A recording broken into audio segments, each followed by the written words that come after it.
Alright guys, today I thought that we would be getting both the De Tomaso P900 and the Donkeyboard D8 GTO card hand, but as it turns out the second half of the Thembo Aurora Tour special event has just arrived as well, so today I will have even more stuff to look into. So with nothing else to add, let's get into it.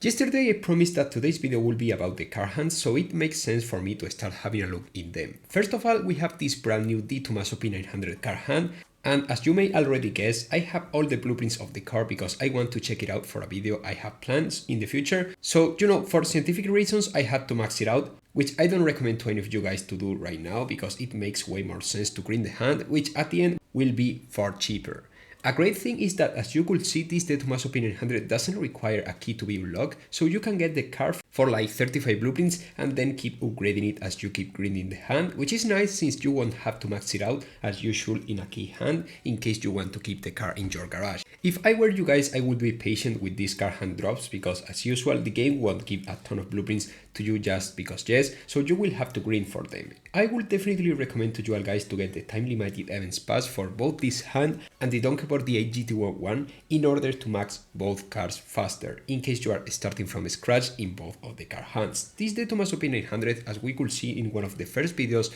I made right at the beginning of the season, isn't really good once it's fully maxed out, but it's necessary for this second part of the Thembo Aurora Tour special event, as well as we certainly will need it in some future special event. So yeah, I will recommend to you all guys to go for it just in case, even if you are not spending any tokens to log either this Thembo Aurora or progress on its special event. Okay, so from this De Tomaso P900 card hand, it's time to jump straight into the next card hand, which is taking place along the De Tomaso P900 one, and as you all guys already know, I'm talking about the Donkeyboard D8 GTO. In this case, I already had the card with some epic import parts applied from a previous card hand it had a long time ago, so I just got some epic offers that appear in the shop in order to finally gold it out without having to worry about the Riot events. This card, unlike a few others in the low C class, it's certainly funny to drive thanks to its great acceleration and super B handling, along its decent nitro efficiency, but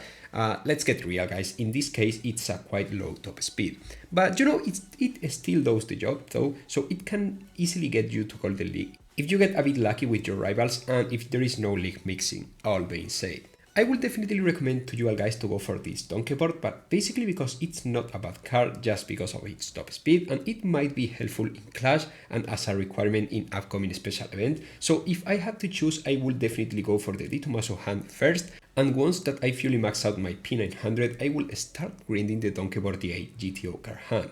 Why, you may be wondering? Well, because this is the very first time that the P900 is appearing on Asphalt 9 Legends, while the Donkeyboard D8 GTO already had one card hand in the past, so it's quite likely to expect more card hands of this card in the future, while no one knows how long will it take for Gameloft to release another free card hand of this De Tomaso P900. That's why I would personally follow that order. With all of this being said, I think it's time to have a look at the second chapter of this Thembo Aurora Tour special event in order to see what Gameloft has cooked. Okay, so now that I look into it, it's basically like the first chapter, but with some exceptions in case you have all the cards required maxed out. So let's dive into them. For this second chapter, we will need the new De Tomaso P900, which is basically free for everyone, and then we will have the Aston Martin DBS Zagato, which will be the first time it will be required on a special event since it was released during Drive Syndicate 8, followed by the Rymark Concept S, which is a great card on paper, but not the most ideal choice you could make to play on multiplayer right now.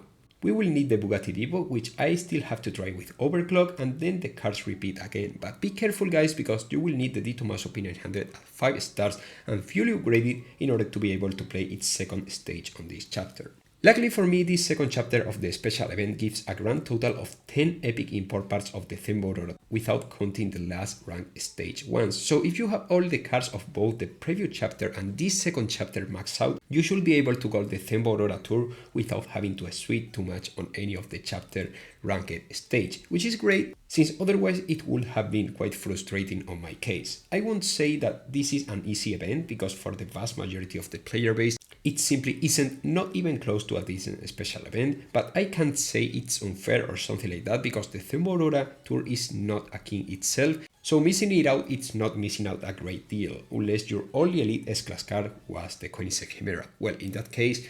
well, it's over, basically. It's sad, but it is what it is, guys. Oh, and in case you were wondering, completing this second chapter gives a grand total of 51 Thembo Tour blueprints, which added to the 34 I think the first chapter gave, make a total of 85 blueprints, or basically all what you need to unlock the car between both chapters. The tricky side of this second chapter is that there are rank requirements, which means that you will have to forcefully max the cars to a certain rank in order to be able to play the stages, which is not great news if you have all the cars maxed except, one or two, because you will have to spend tokens or get some offers with real money in order to maybe move to an upcoming stage or just get a certain reward within this second chapter. So what's the conclusion about this second part of this Eurobloom season? Well, the way Gameloft conceived this entire Thembo Aurora Tour special event doesn't make too much sense to me, because they could have released the second part of the special event on the upcoming update, giving more space for the Nintendo Switch devs to catch up before the release of Asphalt Legends Unite,